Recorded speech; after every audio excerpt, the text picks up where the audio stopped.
முகா முத்து அவர்களின் பிறப்பு முதல் இறப்பு வரை. முகா முத்து அவர்கள் ஜனவரி 14, 1948 ஆண்டு மதராச மாகாணம் திருக்கோவிலில் பிறந்தார். முகா முத்து அவர்கள் முன்னாள் தமிழக முதல்வர் கருணாநிதியின் முதல் மனைவி பத்மாவதிக்கு பிறந்த மூத்த மகன் ஆவார்.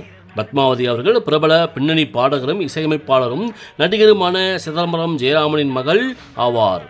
முகா முத்து அவர்கள் சிறு வயது முதலே கலை ஆர்வலராக தந்தை கருணாநிதியின் கலை பின்னணியைப் போலவே இவரும் நாடகங்களிலும் பின்னர் திரைப்படங்களிலும் நடிக்க தொடங்கியதோடு 1970ஆம் ஆண்டுகளில் சினிமாவில் கதாநாயகனாக அறிமுகமாகி பூக்காரி, பிள்ளையோ பிள்ளை, அணையா விளக்கு, சமையல்காரன், இங்கும் மனிதர்கள் போன்ற திரைப்படங்கள் நல்ல வரவேற்பை பெற்று தந்ததோடு பல படங்களில் தனது சொந்த குரலில் பாடல்களையும் பாடி அசத்தியுள்ளார்.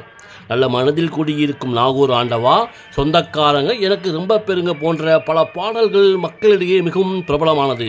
மேலும் முகா முத்து அவர்கள் எம்ஜிஆரை போலவே இருந்ததால் எம்ஜிஆருக்கு போட்டியாக கருணாநிதி அவர்களால் திரைத்துறைக்குள் களமிறக்கப்பட்டதோடு அச்சு அசலாக அவரைப் போலவே நடித்து அனைவரையும் வியப்பில் ஆழ்த்தினார்.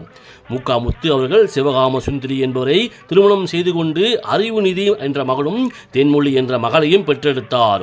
இக்காலகட்டத்தில் முகா முத்து அவர்களின் மது பழக்கத்தால் பெரும் வீழ்ச்சியை கண்டதோடு தனது தந்தை கருணாநிதி அவர்களோடு மனக்கசப்பு ஏற்பட்டு அதிமுகவில் இணைந்தார். அங்கும் அவரால் நீண்ட காலம் தாக்குப்பிடிக்க முடியாமல் அரசியலில் இருந்து விலகி தனிமையில் வாழ்ந்து வந்தார். முகா முத்து அவர்கள் சுமார் 20 ஆண்டுகளுக்கு பிறகு தேவா இசையில் வெளியான மாட்டுத்தாவணி படத்தில் கடைசியாக தனது குரலை வெளிப்படுத்தி பாடல்களில் பாடியுள்ளார். முகா முத்து அவர்கள் கடந்த சில நாட்களாகவே உடல்நலம் குறைவால் பாதிக்கப்பட்டு ஜூலை 19, 2025 அன்று தனது 77வது வயதில் காலமானார். ஸ்டாலின் அவரது மறைவுக்கு இறுதி அஞ்சலி செலுத்தியதோடு திமுக தொண்டர்களும் திரையுலக வட்டாரங்களும் அவரது இறுதிச் சடங்கில் கலந்து கொண்டு தனது சோகத்தை வெளிப்படுத்தினர். முகா முத்து அவர்களின் மறைவு தமிழ்நாட்டு அரசியலிலும் திரையுலகிலும் ஒரு சகாப்தத்தின் முடிவாக மக்களால் பார்க்கப்படுகிறது. நன்றி.